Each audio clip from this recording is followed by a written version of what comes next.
भूमिका गलत रही। फिर विशेष सत्र उनका बुलाना ही गलत था।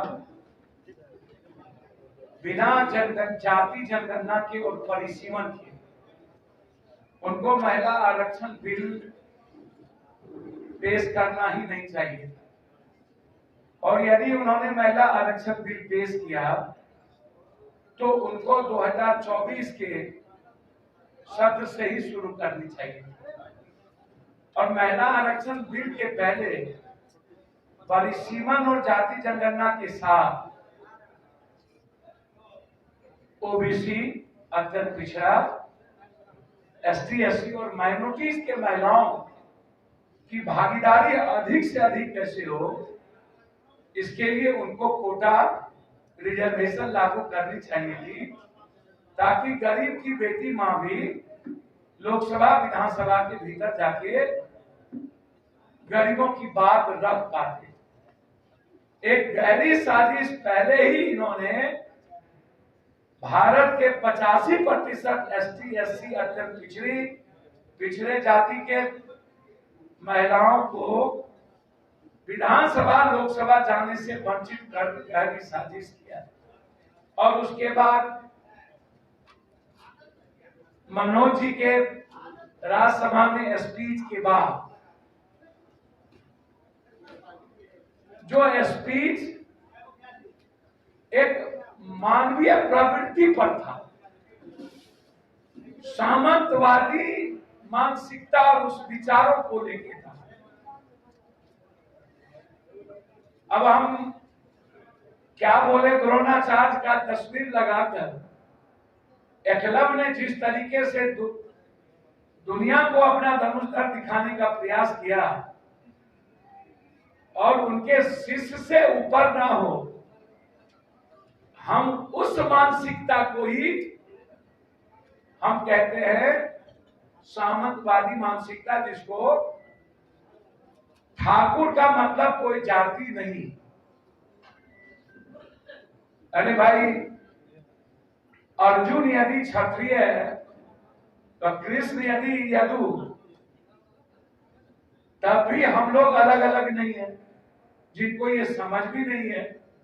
और एक ही परिवार में युधिष्ठिर ब्राह्मण हो गए, एक ही परिवार में नकुल सहदेव कर्म के आधार पर अलग हो गए, और एक ही परिवार में अर्जुन क्षत्रिय कहला गए। तो जो ऐसी मानसिकता के लोग हैं, जो गाली गलौज पर उतर जाते हैं, इसी मानसिकता को कहा जाता है, जिसको हमारे वाल्मीकि ने जिन बातों को कही, हम उसी मानसिकता को कहते हैं ठाकुर। ठाकुर का मतलब जाति नहीं। उस वक्त का संदर्भ था जाति से नहीं। आप रामायण में राम के कैरेक्टर हमारे जीवन के लिए सबसे बड़ी उपलब्धि है, तो वाल्मीकि की खूबसूरत रचना मेरे लिए आत्मसात है। आप इसको भी उठा के देखिए। महाराणा प्रताप के इतिहास को उठा के देखिए, बाबू वीर कुंवर सिंह के इतिहास को उठा के देखिए। हमेशा से भारत के लोग जब भी कहीं आग लगी है तो वहां पानी डालने का काम किया, आग बुझाने का काम किया।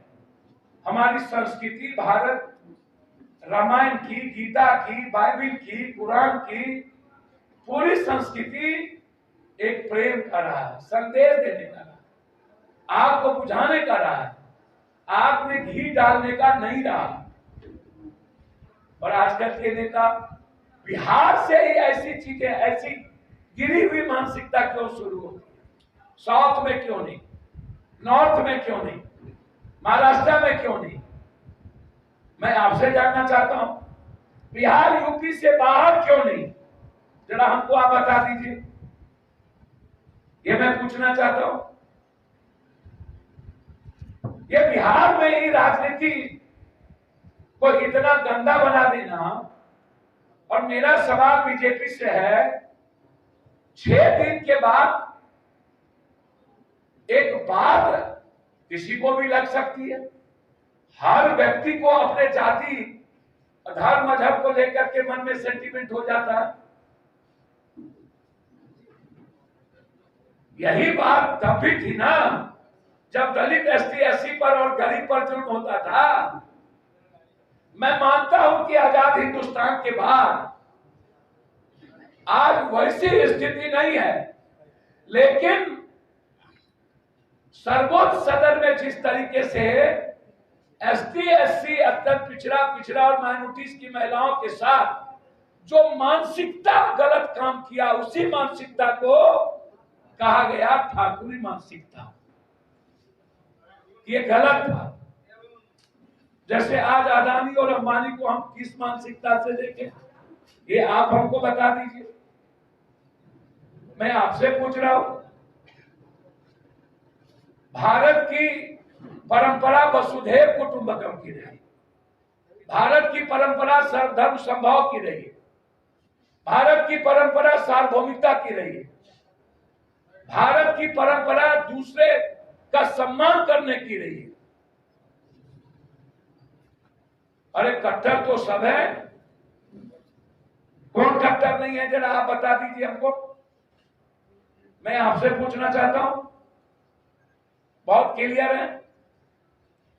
इंदिरा गांधी की मौत हमारे यहां न हुई तो हो, भिंडरवाला के खिलाफ जब इंदिरा गांधी जी ने निर्णय लिया तो आप जरा हमको बता दीजिए। मैं आपसे पूछना चाहता हूं कि वो निर्णय क्यों लिया था? इस देश को उग्रवाद और आतंकवाद से अलग करने के लिए। क्या हुआ आप हमको बताइए। देश के पीएम तक को कुर्बानी देनी पड़ी। कट्टरवाद तो तब भी थी। कट्टरवाद किसी एक जाति धर्म मजहब में नहीं है, और मेरी जाति सर्वोपरि। अब किसी छोटा जात छोटा है, मैं मानता हूं भारत के सभी जाति का अपना इतिहास है। दलितों का तो और बड़ा इतिहास है। चाहे बिरसा मुंडा को लीजिए, चाहे वाल्मीकि, संत रविदास, रामास्वामी पेरियार, बाबा साहब अम्बेडकर, कबीर, महात्मा फूले, सावित्रीबाई फूले। दुनिया के बड़े इतिहासों में समाज के वंचित और दलित होकर है। उसी तरह यदि रामायण है तो केवट का इतिहास है। उसी तरह यदि महाभारत है दुनिया में तो यदु का भी इतिहास है, राजपूत समाज का भी इतिहास है। रामायण है तो उसका भी इतिहास है। आप दुनिया विष्णु को लीजिए, आपको पता चल जाएगा हर जाति धर्म वर्ग का। तो इतिहास सभी जाति का है, हर जाति का करना चाहिए। कोई बड़ा या कोई छोटा नहीं होता। और जिस संदर्भ में ये बात आई वो है अपने भीतर के रावण, यजीद, कंस के अहंकार को खत्म करने का, अहंकार की प्रवृत्ति को मिटा देने का।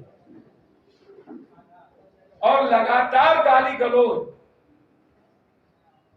मैं मानता हूं कि हमारे जो पूर्वज थे, शहीद सूरज नारायण सिंह, चाहे हिंदुस्तान में पीएम बने वीपी सिंह, चंद्रशेखर जी, बीजेपी में भी राजनाथ सिंह जी थे। यानी मैं सिर्फ अभी के तत्काल यूपी के सीएम को छोड़ दूं, उसकी जातीयता को दूं।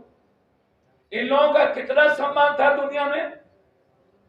और मेरा मानना है यदि दलित एसटी एससी पिछड़ा का चंद्रगुप्त से लेकर, मोट वंश से लेकर, बुद्ध वंश से लेकर, अशोक और सिकंदर से लेकर सबका इतिहास अत्यंत पिछड़ा का रहा, तो ऊंची जात में सबसे अधिक साहित्यों का, संघर्ष का यदि हम देखें तो सामाजिक न्याय के लड़ने वाले लोगों में और समाजवाद में राजपूत समाज के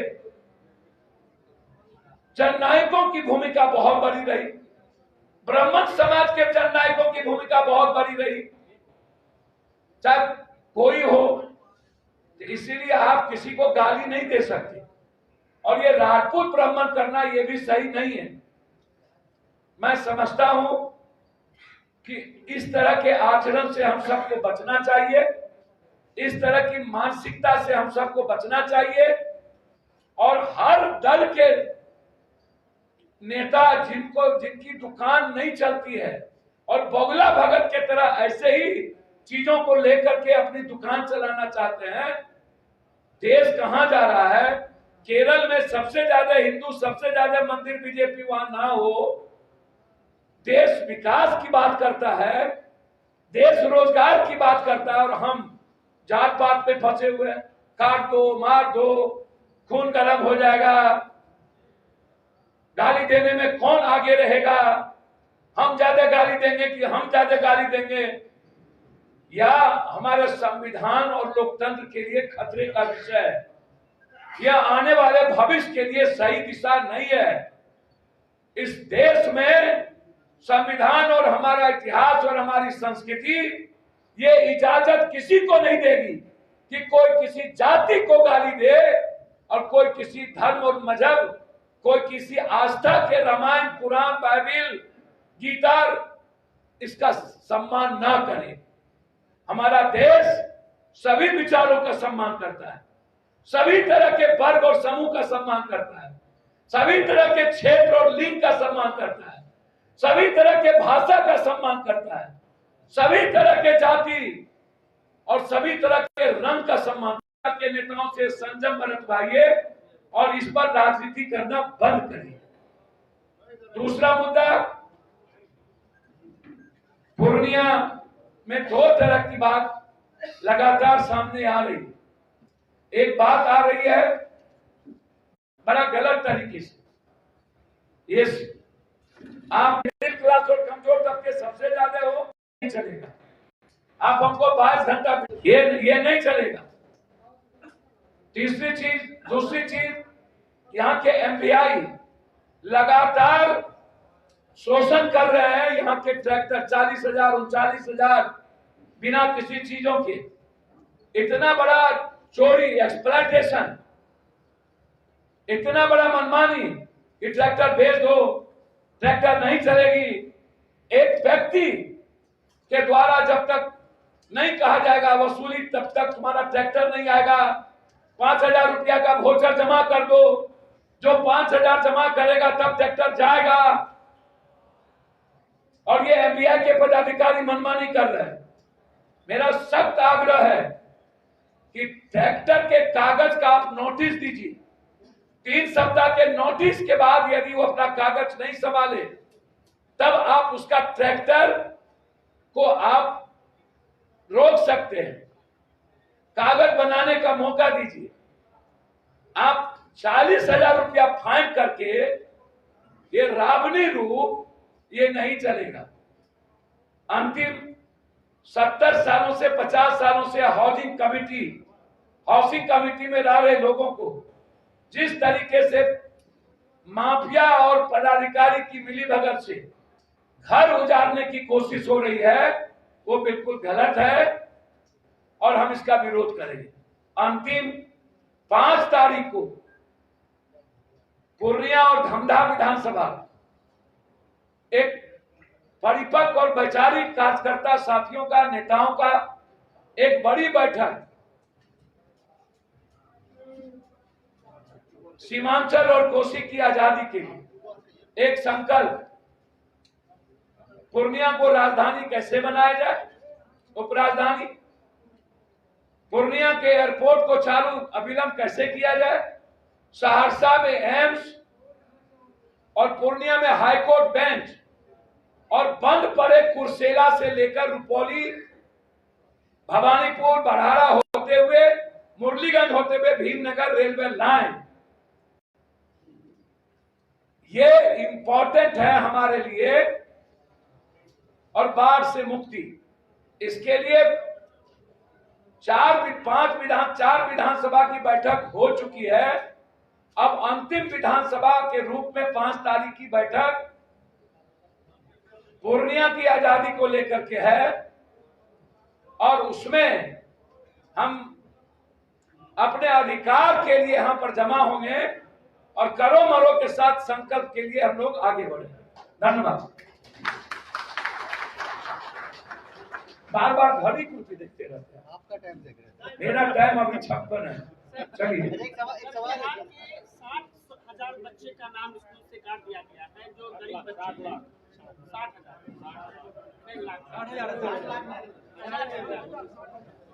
7 लाख है 60,000। नहीं, मैं आपको बता दूं, बिल्कुल गलत तरीके से, जिस तरीके से टीचर बहाली की बात हो रही है, जिसमें लगातार आर्थिक शोषण, फिर उसी तरीके से जिस तरीके से बिना किसी सुविधा के, ना रूम, ना फैकल्टी टीचर, ना ही टेक्नीशियन, ना ही लैब, और बच्चों को जिस तरीके से नाम काटने की बात सामने आई, यही मानसिकता है जिसके बारे में हमारे राज्यसभा के एमपी मनोज जी ने कहा कि कमजोर, दलित, वंचित बच्चों का नाम क्यों, और जिन बच्चों का नाम काटा गया है अटेंडेंट के नाम पे नहीं, अलग तरीके से, मैं उस बच्चे के साथ खड़ा हूं। आर्थिक रूप से